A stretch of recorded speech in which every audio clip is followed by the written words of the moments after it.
Welcome back to Filling In. Did you miss me? No! Shut up. Alright, so let's talk about The Disaster Artist.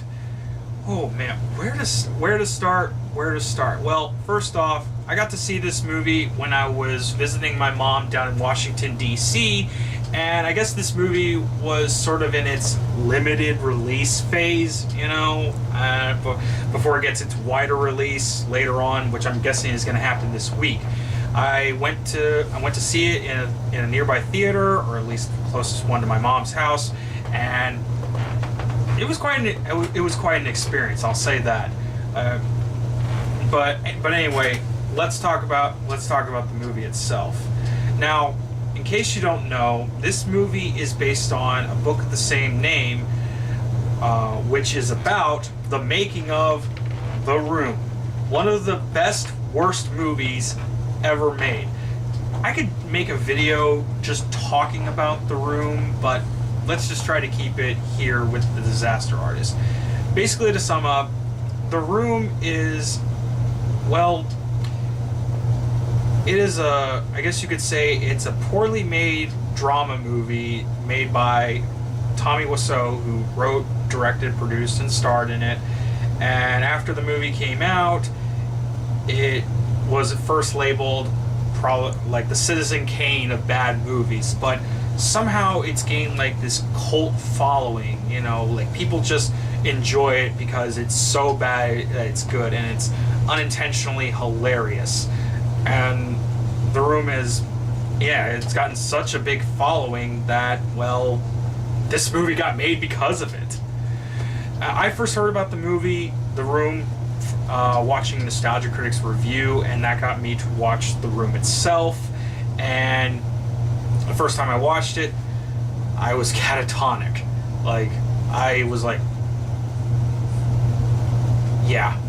And it took watching Reservoir Dogs to snap me out of it. And that's when Reservoir Dogs became one of my favorite movies of all time, simply because it got me out of a catatonic state. So, anyway, and because The Room became such a huge thing that eventually one of the actors, Greg Sestero, the guy who plays Mark in The Room, he wrote a book, and that he co-wrote the book with Tom Wiseau, which was The Disaster Artist. And I've read the book.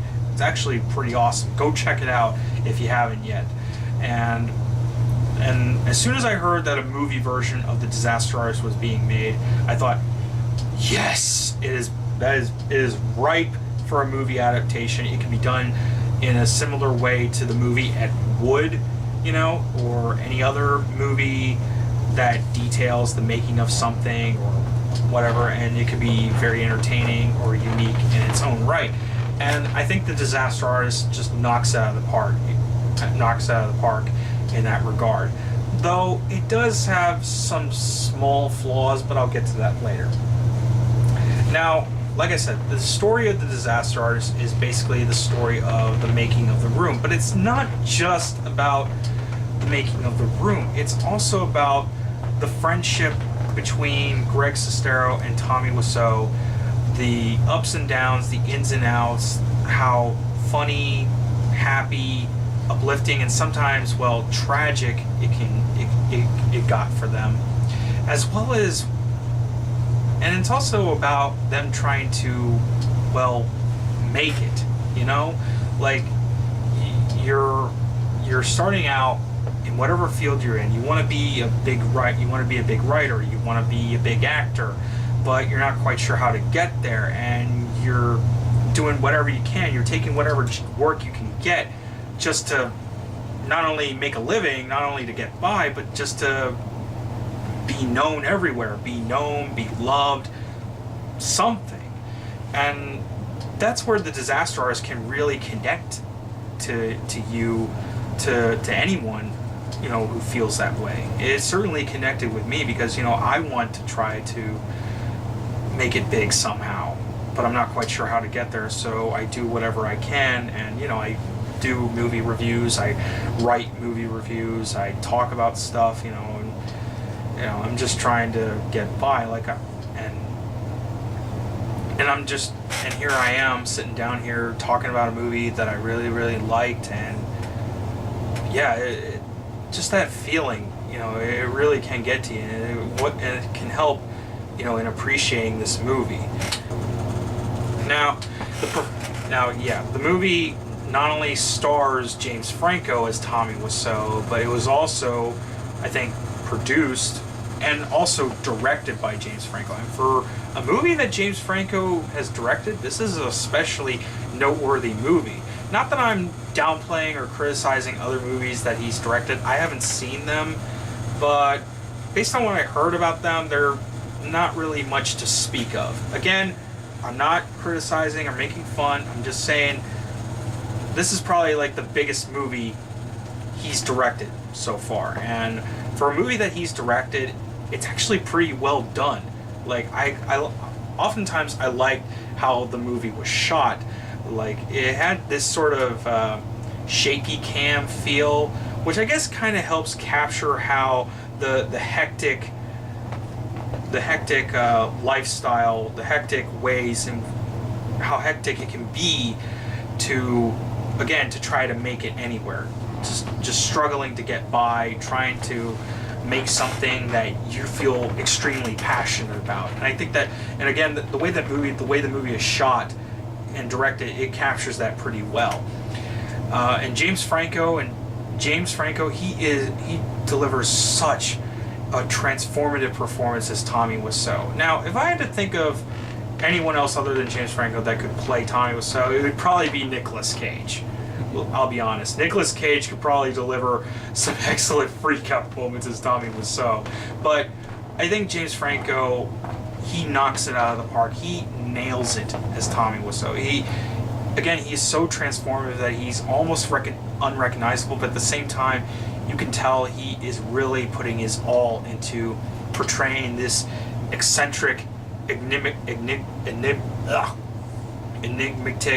mysterious figure that made this enigma of a movie, And he's not quite portrayed as this otherworldly entity per se, even though the movie does have an air of mystery about him. They do humanize him in a way that you can actually sympathize with him, in his struggles to, make it. Yet at the same time, it's not quite clear, again, where he's from, or how does he have all this money. He basically has a bottomless pit of money that he's able to finance this movie with. It's a mystery. This movie doesn't necessarily solve it. I mean, neither did the book exactly, because it was from the perspective of Greg, but still. And I think that's kind of a good selling point, It's a mystery that we can just present our own thoughts on, and who knows if any of it's true, but it's just interesting to think about. And Dave Franco, he does such an amazing job at portraying Greg. Now, at times I didn't think that Dave Franco would exactly be the ideal person to portray Greg Sestero, but he does excellent with it. Like, you really can sort of connect with him on some level. Again, much like with Tommy, like his struggles to try to make it as an actor in the entertainment industry, in this business. He wants to be seen, he wants to be known for his talents, but he also wants to, just make enough to get by. And how the room eventually consumes basically everything at that point in his life. You really you can understand, sympathize with him on some level, what he's going through. And I think Dave Franco portrays that excellently. I mean, and this is also the first time that I think Dave and James Franco, brothers, they're brothers, by the way, in case you didn't know, that they've collaborated together for the first time, and I think they really do well together.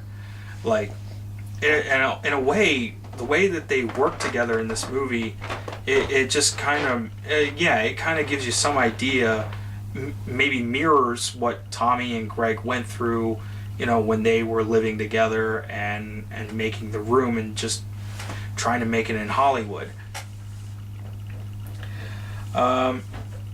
If there's anything that I can say that this movie I think might have some faults in, some flaws of any kind, it's that it feels like the movie kind of skims over certain details. Like, the book was able to be more exploratory in certain details of what exactly Greg did before he made The Room. Like, he actually had some bit roles in other movies and what his thoughts were and how he felt meeting certain people. Like, he actually got to meet Robin Williams while working on the set of Patch Adams. And I can understand they probably couldn't portray that. Well, for one, Robin Williams is dead, rest in peace, and it might have just detracted from the overall story. I mean, what the movie does well in its story is portraying the friendship between Tommy and Greg, and again the making of The Room, and just how they try to make it in Hollywood as actors, as basically people. I think anything else would kind of, if it got any more focus, it probably would have detracted from that. So, but still, there are some parts that make you feel like, really? Is that it? That's all that's going to be devoted to it? Again, maybe that's kind of mirroring how The Room got made and how people view that movie. I don't know. But and also some other details like a lot of the dialogue that Tommy Wiseau spoke in the movie was very badly dubbed. In the Disaster Artist movie, it's more or less relegated to, the behind-the-scenes making of those scenes and sometimes reenactment of them. It's more than just reenactment, but, it would have been nice to have seen what they had to do in order to poorly dub Tommy Wiseau's voice in there.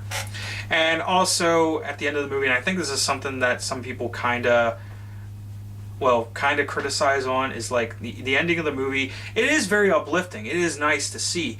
But the fact that Tommy Wiseau realizes at the first screening of The Room, the very first screening of The Room, when people are straight up laughing at it and everything. And yes, it does show like how sad he is, how depressed he gets, that people are laughing at the movie. But then he comes to the realization that, oh, it's not a drama, it's a comedy. Really? You realize in the span of that one screening, he realizes it's a comedy. Really? I understand that the movie can't go into too much detail, the cult following, the impact of The Room, and how Tommy Wiseau later on viewed it as a comedy instead of just a badly made drama as other people were telling him. But you gotta have some suspension of disbelief, and I think it kind of works in that regard. But at the same time, you can't help but feel that way. You can't help but think, really? That's how it happened? Yeah. But other than that, this was just an excellent movie overall. Probably one of the year's best, and I highly recommend you go and check it out as soon as you can. And if this movie doesn't get any Oscar nods or anything, then yeah, the Academy is more tone deaf than ever. Anyway, if you like what you see here and you want to see more, click that subscribe button, comment below, let us know, and thanks for watching, and I'll talk to you later. Have a good day.